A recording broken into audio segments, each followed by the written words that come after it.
What's up, boys and girls? Londrick here, and now I'm back with another video. And as the title says, Lundrick's top 10 greatest wrestlers of all time. Now, this is just the introduction. I'm going to explain this. So, this is inspired by the recent What Culture videos. The guys in What Culture have, like a couple of the guys have done their list of their top 10 greatest professional wrestlers of all time. And I thought, why don't I do that? I know a few years ago I previously did the top 25 favourite, but this one's a little different from that. This is an objective video detailing my who I believe are the top 10 greatest wrestlers of all time. Now, of course, this is all opinion, of course. None of this is factual or anything like that. And this is my criteria, basically. So, it's a combination of everything, really. So, it's not just best in-ring performers. Not best in-ring performers, not biggest stars. It's a combination of everything, really. So obviously, being like the level of star you are, the money you drew in your career, your charisma, your microphone work, your accomplishments, or what have you accomplished in your career, and of course in-ring work counts as well. Obviously, be unwise to say otherwise. So yeah, that's it basically. So obviously with only being a top 10, some of the absolute greatest of all time wrestlers have been admitted. Obviously, I mean. So, if some of your top wrestlers aren't here, don't be offended. It's nothing personal against them. It's fucking hard, isn't it, really, to pick, really, taking all those people out of it. So, yeah, let's go, guys, and here we go. Just before I start, give you some honourable mentions. Just missing out on this one is Bruno Sammartino, John Cena. Yep, John Cena, guys. Didn't quite make a top 10, but he's an honourable mention. Triple H, another one, not quite a top 10, but an honourable mention. The American Dream, Dusty Rhodes, didn't quite make it, was considered. And Andre the Giant. So, let's go, starting with top 10. Coming in at number 10, the man who just scraped on this list is The Undertaker. Now, I'm sure on other people's lists he'll probably be higher than this. Some may even have him top 5, top 3. But he's in my list. He's not quite the top 5 material, but he's in the list. It's still a good position. Top 10 still a good position to be in, considering all the others. A few reasons, obviously. Undertaker's legacy for me is his longevity. I mean, guy's been pretty much in a top position for the past 25 years. Debuting with the WWF all the way back to Survivor Series 1990. Yeah, being a major part of the 1990s. For particularly the New Generation era, one of the biggest stars of that era. Obviously in the Attitude, he's in the Attitude era as well, one of the top guys there. Still going strong into the Ruthless Aggression era, obviously. And then early part of the PG era, still going strong. And then obviously last 5 years or so, strictly part-timer, but as far back as 2013, we're still having classic matches of WrestleMania. Even redeemed himself last year with 2 excellent matches with Brock Lesnar. Hell in a Cell, SummerSlam, and last match of the day, the Hell in a Cell match with Shane McMahon at WrestleMania 32. Now, I'm in two minds about this because I cannot think of another wrestler other than The Undertaker who has both had some of the greatest matches of all time and some of the worst matches of all time. And it's perhaps the large part of his career where he's had a lot of stinkers. It was a lot of crappy, boring feuds, and probably made him not as high. And the other reason, Undertaker was never the guy. I mean, obviously since like 91, he was always one of the top guys, but he was never the guy. Like, obviously early on, Bret Hart was, and then I would say Then obviously Attitude, how he had Stone Cold and The Rock. And then the guys like John Cena and people like that. Taker was never one of the top guys. I mean, he was his longest reign as champion was 5 months in 1997. So he was never the guy that they built the company around. But he was always one of the top guys. I mean, a lot of great accomplishments over the years for him. Like, I think he's a 7-time world champion, 4 WWE titles and 3 world heavyweight titles. Including being world champion as far early back as 2010. Obviously, when you think of The Undertaker, you think of classic feuds of Mankind, Shawn Michaels, even some couple of great matches with Bret. Big time feud of Stone Cold Steve Austin, him and Stone Cold and The Undertaker drawing the highest SummerSlam buy rate of all time in 1998.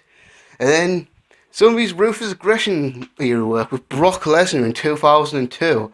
Some of his excellent matches with Kurt Angle. Then obviously later on, the bunch of classic matches he had in the streak, i.e.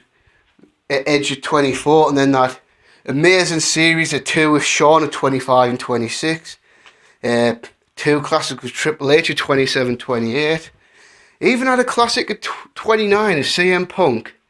And like I say, in 2015, had that amazing, well, not amazing matches, but 2 great ones with Brock Lesnar as well.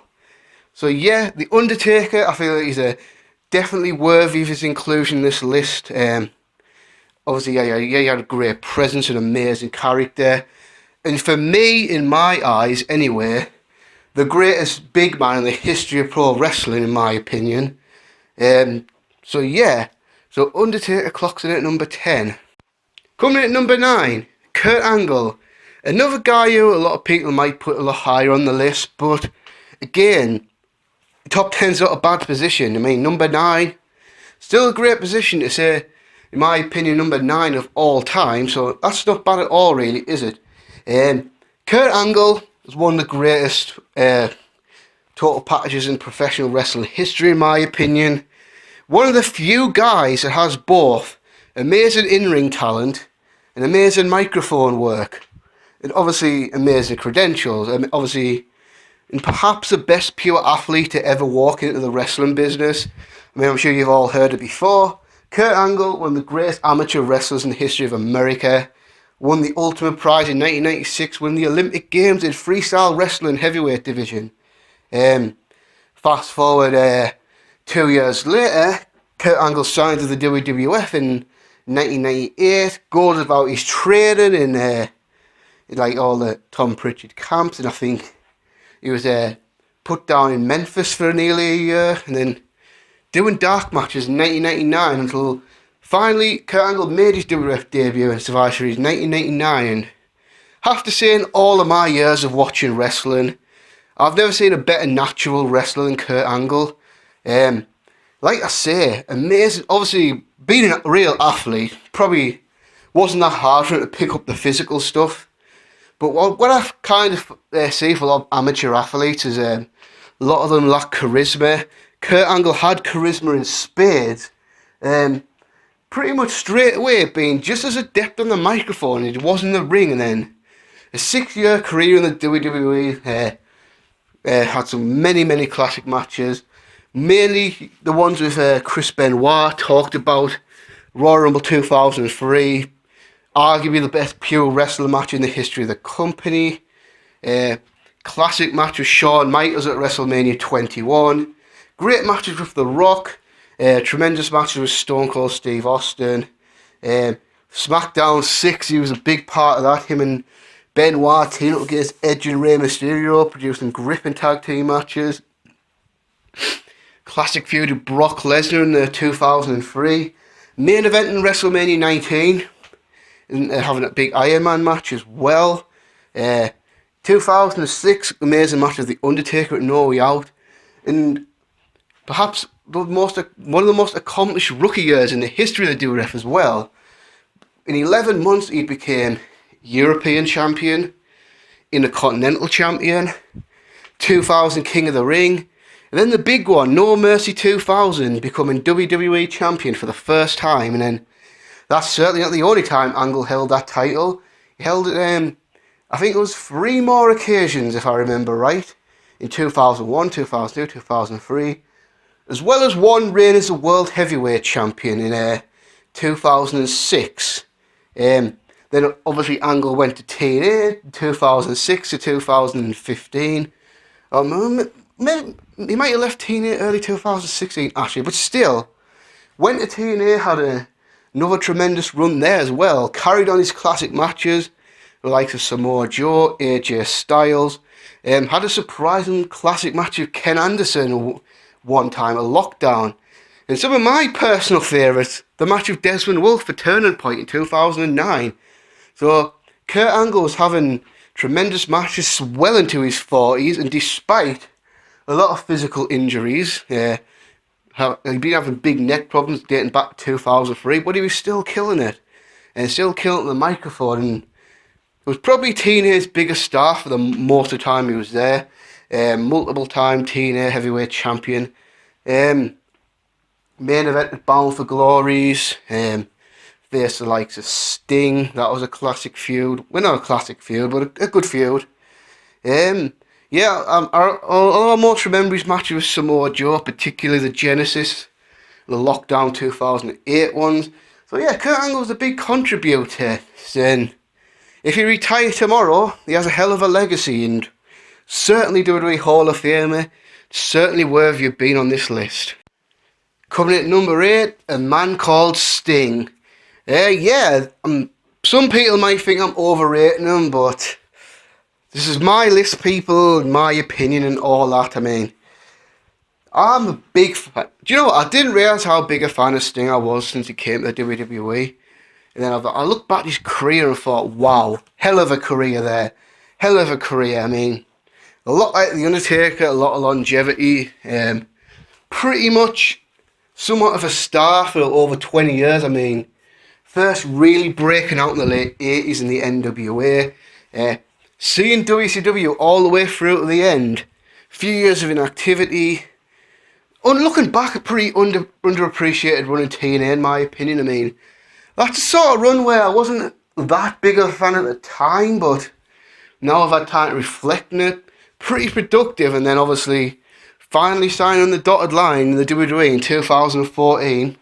Getting his first WrestleMania match, main event in a pay-per-view, and then retiring as a WWE Hall of Famer this year. I mean, great career Sting has. I mean, many ways Sting was WCW. I mean, when you think of WCW, you mainly think of Sting, don't you, really? I mean, obviously Sting, he had a great gimmick, looked great. Obviously, he had two great gimmicks, in fact. Obviously, the original Surfer Sting, which he was for the 80s and half of the 90s, as WCW was a distant second to WWE, but during that time he was the Undisputed King. I mean, he looked great, had a great gimmick, and then completely reinventing himself in 1997, turning into the Crow Sting, as wrestling was moving into a more darker, realistic time. So two awesome gimmicks, and obviously the Crow gimmick lasted the test of time because he was using it in 2015 to still great effect. So one of the greatest gimmicks of all time. I would admittedly say his promos are probably the weakest part of his act, but by any reasonable standard, he was still a good promo guy. I mean, sometimes he wasn't as great, like in his surfacing days, but he had obviously a lot of charisma, hugely popular at the time. I mean, obviously, back then, if you were, like, saying, like, 90, 91, whatever, if you loved the WWF, you were a Hogan or Warrior fan. If you were WCW, I almost guarantee 90% of your Sting was your guy. Some would possibly say Luger, but I think for the most part it would have to be Sting. Obviously, not an amazing in-ring performer, but certainly good enough to hold his own. I mean, his list of matches over the years lands him in good stead. I mean, most notably the classics of Ric Flair, but he had great matches with a variety of opponents. He had major wrestling matches with Ric Flair, some great brawls with Cactus Jack, some all-out fucking wars with fucking Vader. I mean, holy fuck. Those matches were amazing. And then, obviously, turned into the Crow, the second in the NWO era. the amazing storyline. On the back of that, drew big money. Him and Hogan had the biggest Starrcade. In fact, the WCW biggest buy rate of all time was Starrcade 1997. Now, granted, the last couple of years in his WCW run weren't the best. Although he did have a great match with DDP in 1999. And then obviously, after that, went to TNA. I feel he had a good run overall. I mean, like I said, underappreciated, but I feel like did some productive stuff there. I mean, obviously in his WCW run, 7-time WCW World Heavyweight Champion, WCW International Champion. I'm not sure how many US title reigns, but he's had a few. Tag Team Champion with Lex Luger, with the Giant, I think, as well. And I'm pretty sure he's Television Champion as well. Actually, yeah, he was, yes, because obviously him and Muta had that one at Great American Bash 89, so held all the belts. Once again, the NWA Champion in TNA, and then multiple-time TNA World Heavyweight Champion. Had an awesome streak of Bound for Glory, winning 4 Bound for Glory main events in a row. First in 2006, beating Jeff Jarrett. 2007, defeating Kurt Angle. 2008, beating Samoa Joe. No, actually, did he? No, yes, he... No, I've scratched that. He lost to AJ Styles, didn't he? And hell, Bound for Glory 11, you could say... Technically, it didn't go on last, but him and Hogan at that show was arguably the biggest match of that show. And then in his mid-50s, finally went to the WWE after all these years. Had an epic debut Survivor Series. Got his big WrestleMania match with Triple H. Missed out the Undertaker match, but ain't going to rant about that. Not going to happen. Not going to happen, people. I'm not going to do that. Then, last match of his career, main event in the WWE pay-per-view for the WWE title against Seth Rollins. And, well, I think that was a pretty good match anyway. I mean, obviously slightly controversial because that's the one where he broke his neck and retired. But still, for all those reasons, Sting's done enough in his career to earn a spot on this list at number 8. Coming at number 7, may surprise you, people who know me know that this man is my favourite wrestler of all time. But this is an objective list, not a subjective list, so I'm going to have to take me biased rose-tinted glasses off and be honest about it. But number 7, Bret the Hitman Hart. Could understand why he would be in the top 5 to 3, to maybe even top 2 or 1, but I feel like number 7's a fair reflection on things. Bret Hart's one of the greatest WWE superstars of all time, in my opinion. Really was one of the all-time greats. Amazing in-ring work. I mean, if you talk about in-ring work, Bret Hart would be right up the top of the list. But it's not all about that. They will say 2 things go against Bret that puts him in the top 5, puts him out of the top 5 category. 1, not the best promo guy. Have to admit that. I mean, it could be good, like at his best when he was doing Hart Foundation stuff in 1997. I mean, those were really good promos, but Bret Hart wasn't a naturally great promo guy, and admittedly, Bret wasn't a big draw in his career. Not like the other guys that are in the top 5. So because he wasn't, I mean, he was a big draw he was a massive draw in Europe actually, especially England and Germany. Big star in Canada, but not a big draw in the United States. Bret was a champion at a time when business was down. So Bret doesn't have those massive buy rates to his name like a lot of other guys do, but amazing career for him, really. I mean, 5-time WWF champion at a time when that was actually an accomplishment. I mean, obviously nowadays you have like 10, 12, 13-time world champions. But this is back in the days where the world title didn't change hands that often. And in fact, Bret was only the 2nd man to do that. First one being Hulk Hogan. So from 92 to 97, a separate hiatus in 1996, Bret was pretty much the top guy in the WWE. Obviously, before that, two-time Intercontinental Champion, two-time World Wrestling Federation Tag Team Champion.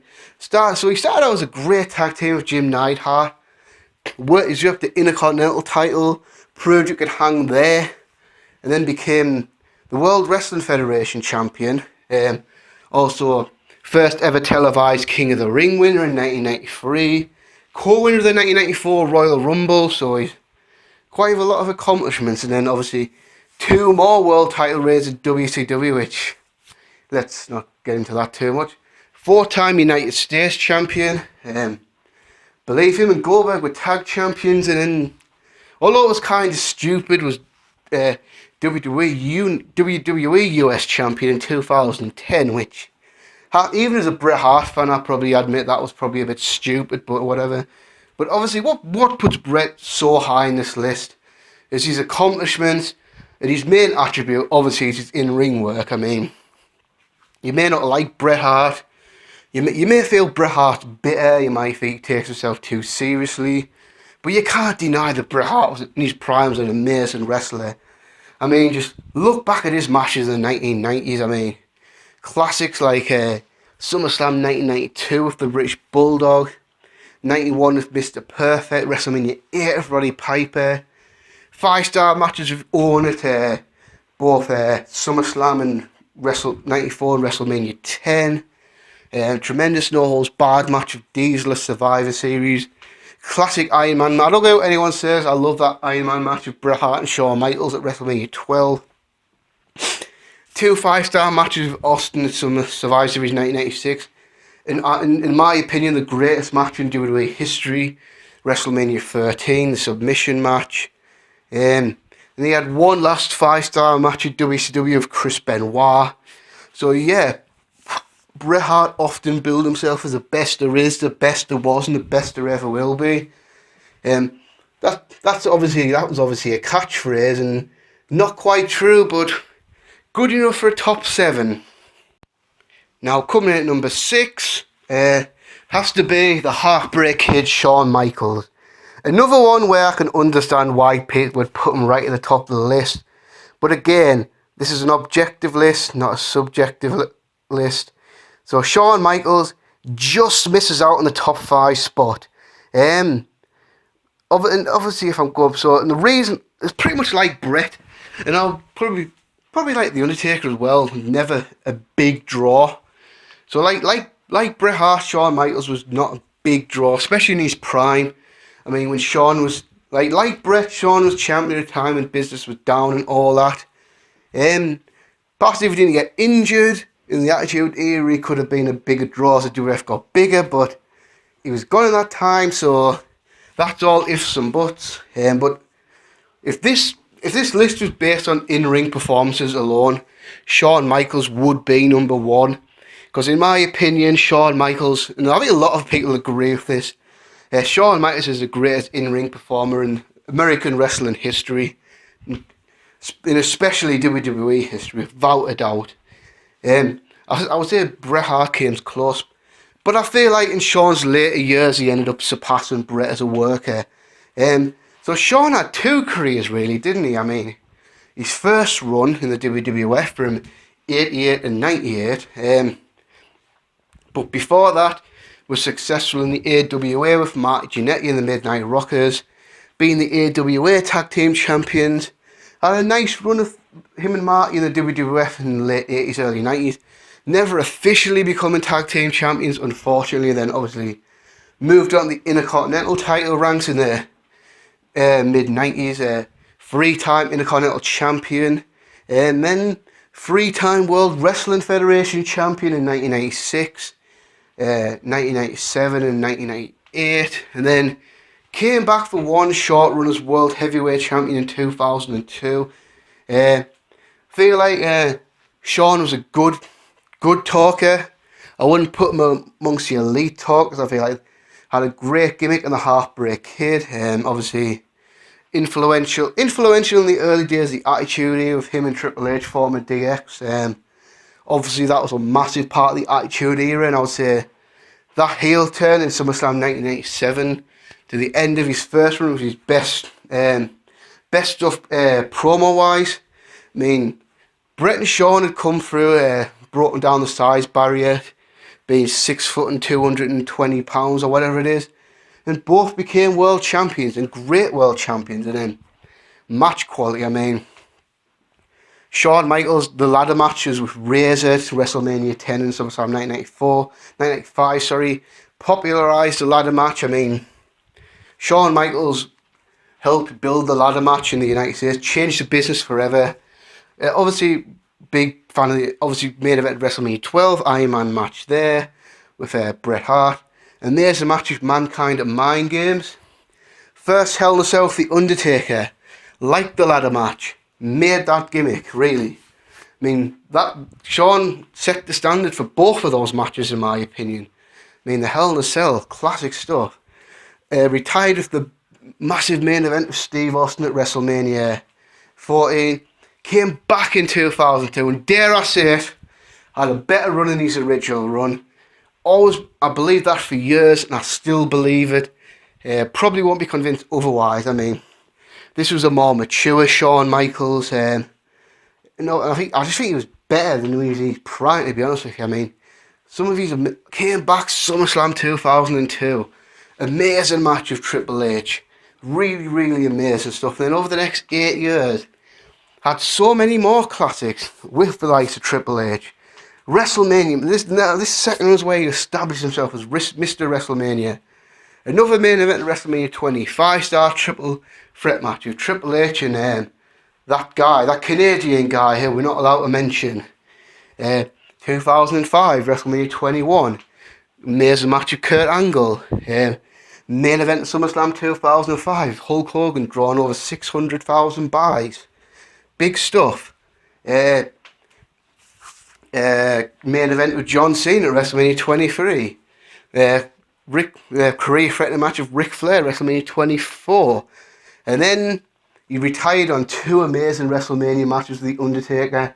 First at 25, and then he's retired a match at WrestleMania 26, which 6 years later Shawn Michaels has not wrestled, and hopefully he'll never wrestle again, but amazing performer. Had some of the best matches of all time. Mr. WrestleMania, won championships, main event of big pay-per-views.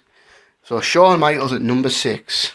Now we're getting down to the nitty-gritty, guys. These are the elite of the elite. In my opinion, top 5 professional wrestlers of all time. And number 5, the Macho Man, Randy Savage. Oh yeah! Yep, sorry. If you're a wrestling fan, you do impressions of Macho Man, don't you? Don't deny it. I mean, if you're a wrestler of a certain age anyway, if you're a wrestling fan of a certain age and you've never done a Macho Man impression, I want to hook you up to a lie detector test and ask you that question. But anyway, yeah, Macho Man, I think possibly, is he a greater total package than Macho Man Randy Savage, really? I mean, it's hard to argue against it, isn't it? I mean, Macho Man had it all. Amazing in-ring performer, excellent on the microphone, could be a great heel or a great babyface, had the ability to wrestle people bigger than him, wrestle people smaller than him. I mean, what a performer Savage was in his prime. Even, obviously, he accomplished big stuff in his career, and especially out of Bret and Shawn, was a much bigger draw than them.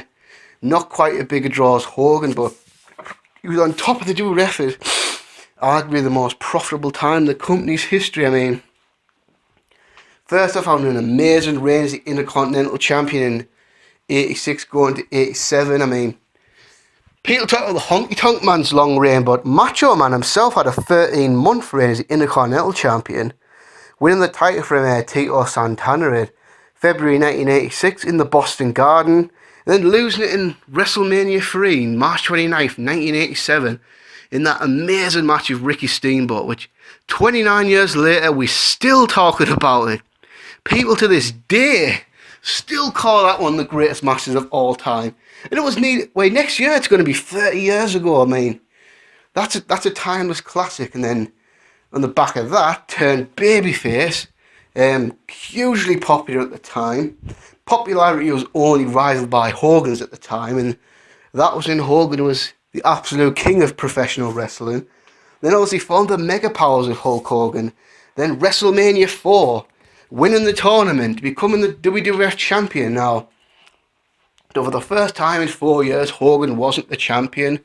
Macho Man was, and Macho Man had a hell of an act to follow. I mean, how the hell do you follow on from Hulk Hogan? And what's quite impressive, as I've researched this over the years, Macho Man's numbers were as impressive as Hulk Hogan's. I mean, you might have expected business to drop off, but no. Macho Man did a phenomenal job as champion that time. Selling out many house shows, drawing money, drawing ratings. Him and DiBiase had a lot of great matches on the road. Him and Andre. Him and Hogan faced the Mega Bucks there. It's the first ever SummerSlam. That was a big time match. Arguably the biggest SummerSlam match of all time. Although I would say it was Austin and Undertaker, but this is close. Main event in WrestleMania 5, giving Hogan the best match of his career. Kind of feel like Macho Man was the early version of Mr. WrestleMania. Having the classic with Steamboat, winning the title at 4. Having Hogan's best match at 5. 5-star match of the Ultimate Warrior retitle match at WrestleMania 7. Regained the WWF Championship in 1992 with an amazing match of Ric Flair at WrestleMania 8. So another run as world champion then. Obviously the end of his WWF run didn't go too well, let's be honest. But then he went to WCW in his early 40s and showed Vince that he still had it. I think his WCW run's pretty good. I mean, wasn't Macho Man in his prime, but he still had a hell of a run in my opinion. He collected more titles. I believe the 4-time WCW champion, if I'm not mistaken. Could be wrong about the number. I'm sure it is because he's won it from World War III. B. Flair 96. Had 2 one-day reigns as champion, which got beat off the Hulkster in 98 and 99. But yeah, I think like him and Flair's feud in 1995 was extremely underrated. I feel like they had some very good matches. Savage was part of the NWO in 1997, 1998. Big stuff there. The feud of him and DDP was classic stuff. For me, one of the best WCW feuds of all time. Some amazing matches.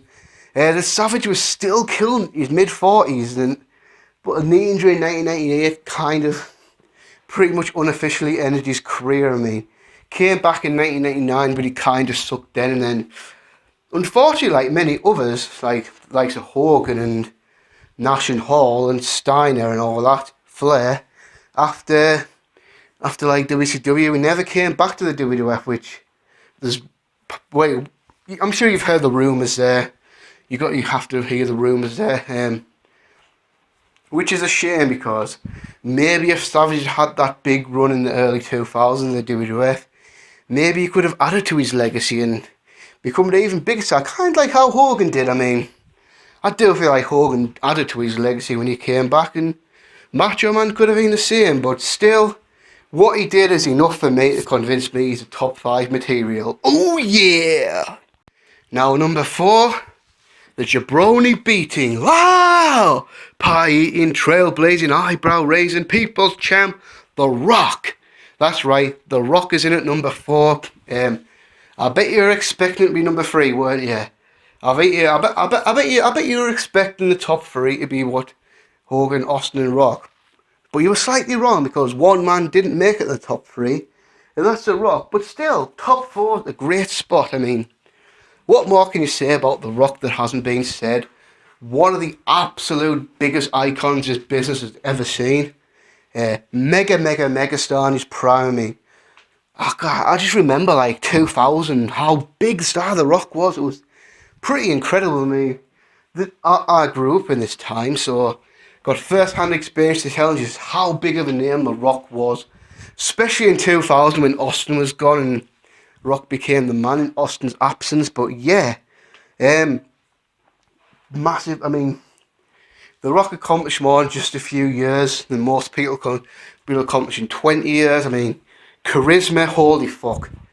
If this was a list of mic work, The Rock would be number 1, because for me, No wrestler ever had the charisma The Rock had, ever.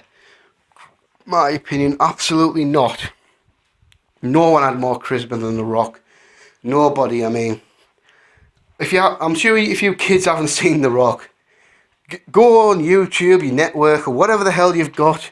Watch The Rock's promos in the Attitude Era. You'll be blown away, trust me. At a remarkably young age, The Rock was a megastar.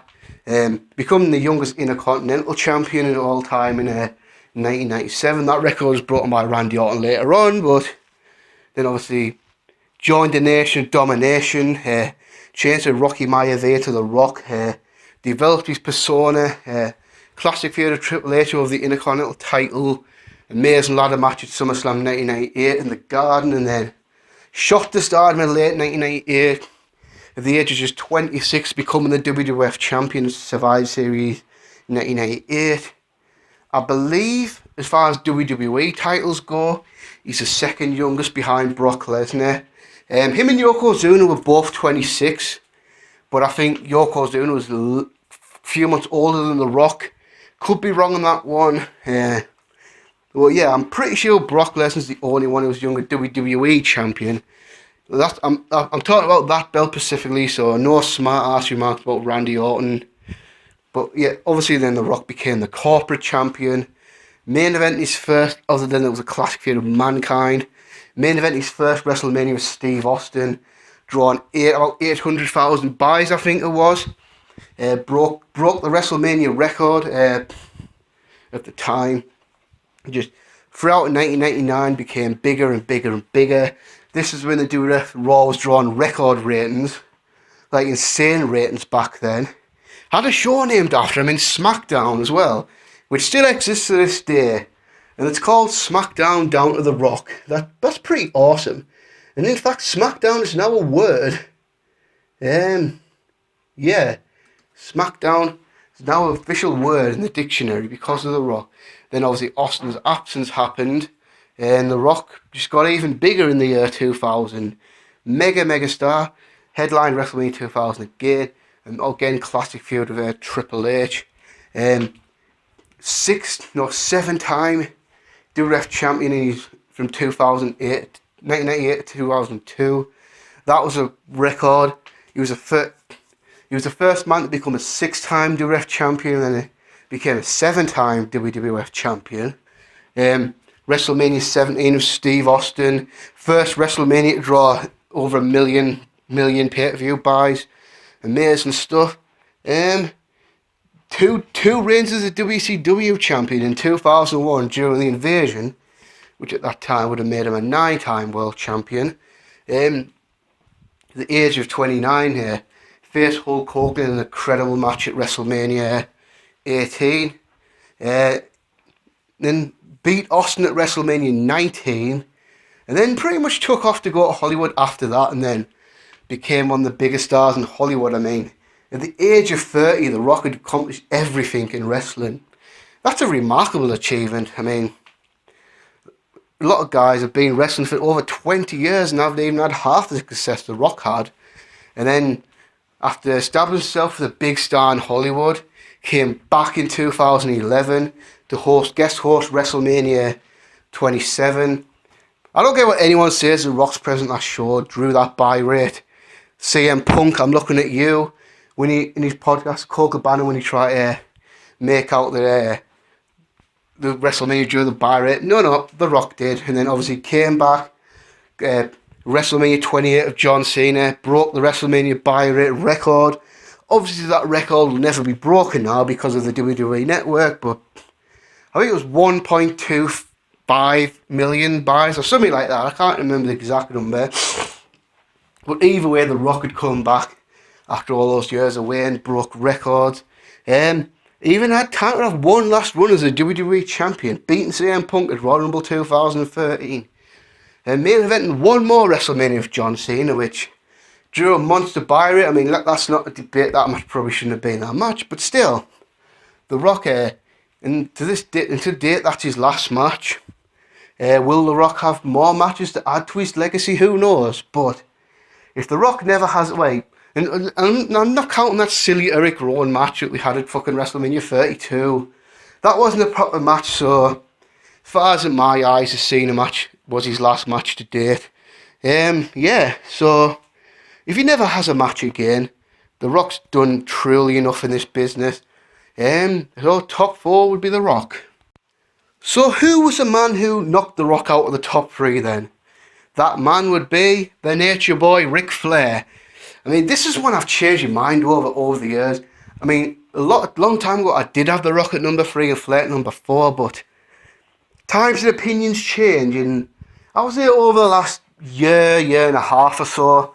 I changed my mind, and then I felt like Flair should have went over The Rock for a variety of reasons. Like Macho Man, Ric Flair is one of the greatest, arguably the greatest all-rounder in wrestling.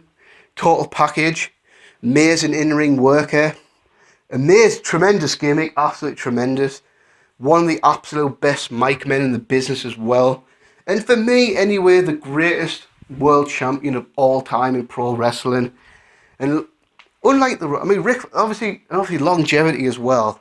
I mean, Flair was a big star he dominated the 80s, basically, from NWA side of things.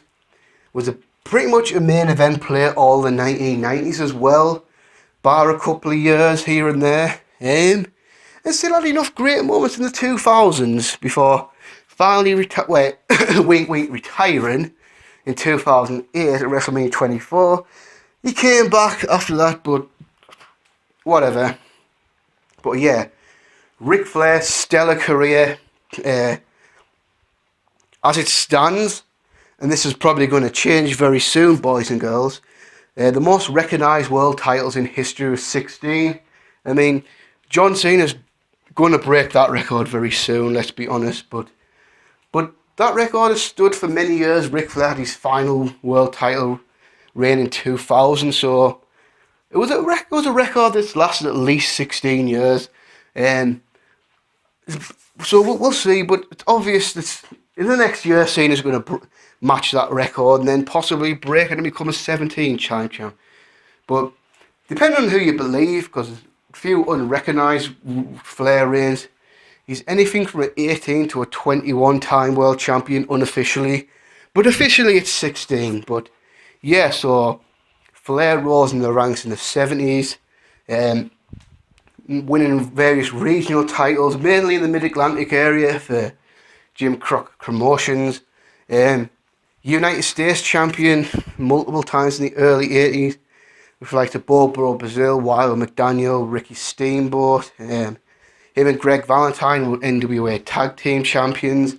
Then, of course, obviously the glory years was the 80s, winning his first world title in 1981 over Dusty Rhodes. Had a decent first title reign, but not great. I mean, he did do some awesome stuff like feuding with the Von Erichsen, world class. But I think Flair's crowning moment was Starrcade 1983, the first one.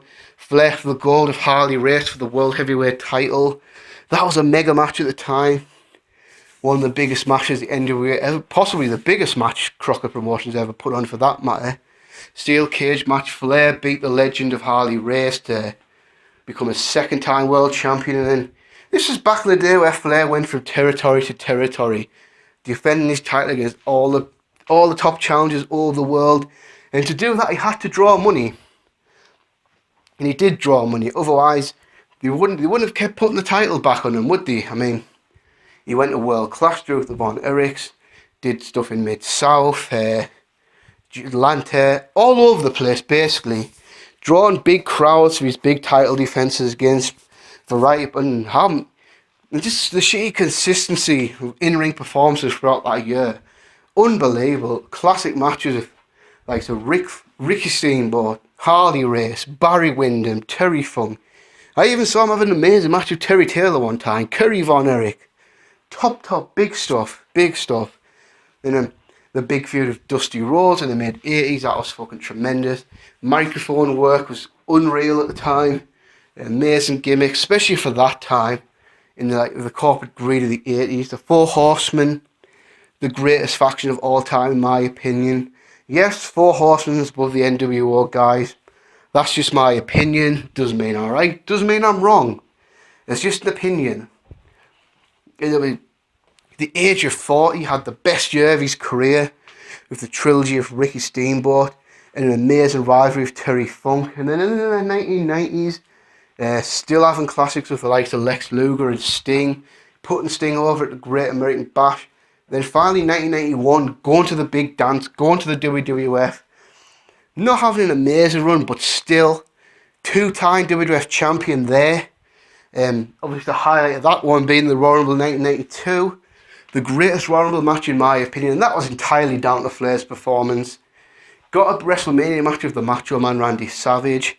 Left the WWF in 1993 to go back to WCW. 10 years after the original main event at the Starrcade in 1993. Defeating Vader in an amazing match to become world champion again. Had Hulk Hogan's early matches in WCW. Bash at the Beach in 1994, drawing a major buy rate.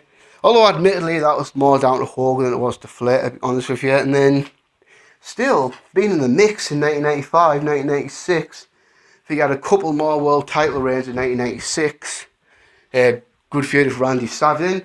Kind of the NWO era kind of got passed by a little bit. Kind of lost his way with like the edgier, cooler, hipper NWO. Then obviously the whole personal shit with Bischoff went down. And he was just getting up in age though, I mean. But even in his late 40s, he could still produce a good sometimes. I mean, notable one, great match with Bret Hart, sold out in 1998. Had a reign as WCW champion in 1999. Had two short reigns in the year 2000. Then WCW folded. Main event the last Nitro against Sting, and then came to the WWF later on in 2001, and then he wasn't in his prime anymore, and then obviously being in his 50s he was prone to some shitty matches, but had enough pretty good matches in that time. I mean, came back to wrestle Vince at the Royal Rumble, got at the age of 53 had a big WrestleMania match with the Undertaker at WrestleMania 18, was part of Evolution, tag team champions of Batista, even had a nice reign, Intercontinental title reign late in his career. A couple of great matches with Triple H in 2005. In 2006, had a bizarre turn in his career when first he had his first ever ladder match, TLC match with Edge on Raw, competed in the Money in the Bank ladder match at WrestleMania 22, where he took a suplex off the fucking ladder, and then had two more wild brawls with the Big Show and ECW in a match that had no right being that good. And then surprisingly stole the show at SummerSlam 2006 against Mick Foley. And then obviously his last WWE match was that classic match with Shawn Michaels at WrestleMania 24. Wish it was his last match, it wasn't, but still. So for being a star for almost 30 years, being, for me, the greatest world champion of all time, Ric Flair cracks a number 3 spot. And now, boys and girls, we are down to the top 2. And number 2, the rattlesnake himself, Stone Cold Steve Austin. I mean, sure, this is very, very difficult to pick between the two. I'm pretty sure by now, if you've seen number 2, you're almost certain who number 1 is. But yeah, Stone Cold goes down as number 2 in my opinion, but a very close number 2. I mean, it was extremely close. I mean, if you weren't around in the late 90s when Stone Cold Steve Austin was a star, you have no idea how big he was. This man was an icon, really was an icon at the time. Drew, like, for a certain amount of time, drew the most money of any wrestler of all time. I mean, merchandise-wise, broke all records, shattered buy rates, massive ratings. You name it, Austin did it. Austin was a pop culture star at the time. And the gimmick was just perfect for that time, really, wasn't it? And the more rebellious decade of the 1990s. Austin was the working man from a South Texas redneck who did everything most working men wanted to do, and that's tell the boss to piss off and beat them up. And Austin did that Austin, he did so much in his career. Obviously, the WCW stuff with Stunner Steve Austin doesn't really get him on this list. I mean, he had a good run there, but he was never a big deal there. He had some great matches there. Then, obviously, the stuff he done in the WWF, amazing. For me, pretty much saved the WWF back then. I mean, I've always thought to this day, without Steve Austin, the WWF would have lost the Monday Night War. He was the biggest weapon in the battle against WCW. I mean, people talk about the Attitude Era being a team effort, and yeah, it was. Absolutely was a team effort. But, that being said, Stone Cold was definitely the man driving the train, wasn't he? Promo-wise, outstanding, amazing stuff. Tremendous on the microphone, especially for that era back then. It had classic matches with Bret Hart, amazing feud there, 1997. For me, Stone Cold and Mr. McMahon's the greatest storyline of all time. The best feud ever, in my opinion. That feud pretty much made the WWF, in my opinion. Lasted over a year and a half. Just honestly amazing television. Really, really was. Absolutely classic stuff. Beating Shawn Michaels at WrestleMania 14. That WrestleMania shattered the previous one. Trebled the buy rate. The stuff with Tyson was pure gold. SummerSlam 1998, the Undertaker drawn a SummerSlam pay-per-view record buy rate. Another WrestleMania 15 main event, that of The Rock, that drew a record at the time. Feud of Vince McMahon, obviously feud ran well into 1999, and then the big comeback in late 2000, which made Austin even better. Oh, just an amazing comeback in 2000, 2001. Obviously him and Rock at WrestleMania 17, the trilogy. First ever WrestleMania to draw a million buy rates. Admittedly, the heel turn kind of sucked, but look at some of the matches Austin had in 2001. Triple H at No Way Out. Rocky at WrestleMania 17. With Angle at SummerSlam. Benoit at SmackDown in Edmonton. Him and Triple H versus Benoit and Jericho from Raw. Yeah, amazing stuff, really. Stone Cold Steve Austin, for me, if you have a Mount Rushmore wrestling, he's on there, without doubt. He's number 2. Didn't quite make it to number 1, unfortunately for him. But still, like I say, number 2, amazing spot to be in, considering all the wrestlers of all time. Yeah, Stone Cold was an icon. He was a mega star. He could wrestle. He could have great matches. He could talk. He could pretty much do it all, really. So yeah, obviously with his neck injury and that, his career was cut a little bit short. And who knows if Austin had that decade plus long run on the top like Cena's had, maybe that would have been enough to put Stone Cold on the greatest of all time. But he's number 2 in my opinion. And now, the glorious number 1 spot. Who does it go to? Who do you think? Hulk Hogan. So yeah, there we go, guys. For me, Hulk Hogan is the greatest professional wrestler of all time. And before I get, but he wasn't a very good technical wrestler. He only had 3 moves. Me. So don't be one of those workery dorks. This list isn't really about that. Hulk Hogan's certainly not in here due to his in-ring work. I mean, not all. There's many reasons Hulk Hogan's number 1 for me. For me, Hulk Hogan's always going to be the biggest star this business has ever seen. The biggest draw of all time, bar none in my opinion. I mean, at his peak, Austin drew more than Hogan did, but Hogan drew so much money over a longer period of time and in different companies. I mean, the look, Hulk Hogan looked like a megastar. Hulk Hogan charisma out of his ears. One of the best, most charismatic wrestlers ever to step foot in a wrestling ring. He just did so much for the business. I mean, for all that Hulk Hogan, that Stone Cold saved the WWF, Hogan made the WWF. I mean, You look at that massive expansion in the 1980s, and Hulk Hogan, along with Vince McMahon's vision, but Hulk Hogan being the top star, made that. He made that company what it was. Without Hulk Hogan, WWE wouldn't be where it is today. Wouldn't have.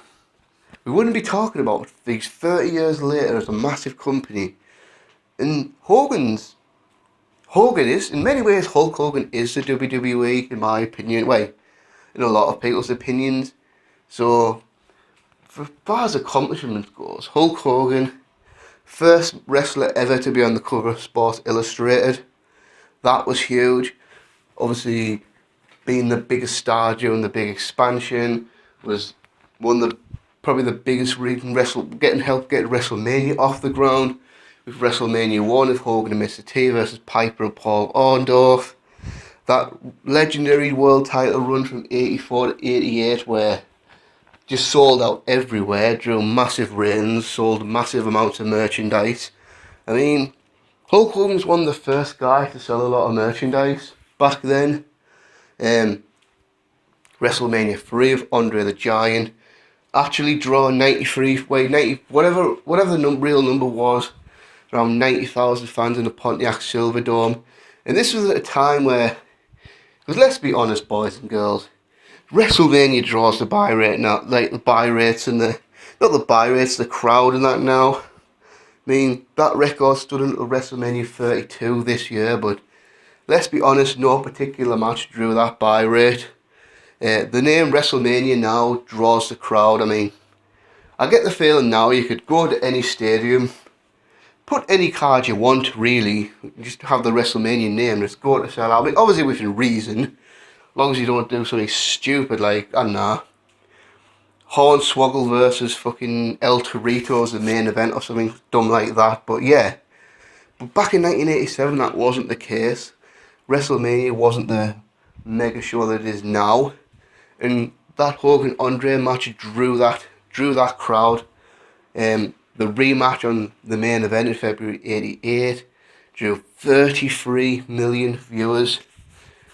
Let's actually repeat that, 33 million viewers. I mean, Raw often gets less than 3 million viewers now, so fair to say this show drew approximately 10 times more than what Raw draws now. Amazing. And obviously the rest of the 80s, main event in the first SummerSlam, main event in WrestleMania 5 with Randy Savage. In the Savage one, I forgot to mention is that show drew over. Obviously, the Hogan Andre drew 10% buy rate, 400,000 buys in 1987. This one of Savage drew about 700 buys in 1989. I mean, you got to remember how different pay-per-view was back then to what it is now. Or in the pre-network era, obviously into the 90s, drawing a mega money with the Ultimate Warrior at WrestleMania 6. It kind of peaked out a little bit in 91, 92, admittedly. But then went to WCW, drew their highest buy rate ever with Ric Flair, then turned heel, joined the NWO, then completely reinvented himself, and then was once again the biggest star in the company again. Hogan drew big money for during those years in the NWO and WCW. Mega matches with Roddy Piper. Starrcade with Sting drew the highest buy rate of all time. And with a lot of it down to Hogan at NWO. Nitro beat Raw in the ratings 84 weeks in a row, which you've probably heard before. And that's the thing, like Hogan, he was a big star in 4 different promotions. He was a big name in New Japan in the early 80s, facing Antonio Inoki for the IWGP title. AWA's biggest draw in the early 80s, and holy fuck, Vern Gagne dropped a clanger there, didn't he? Obviously icon in WWE. And a megastar in WCW, so he has that over Austin. And obviously I feel like another reason Hogan's heel turn actually worked and made more money, whereas Austin's heel turn was kind of a failure.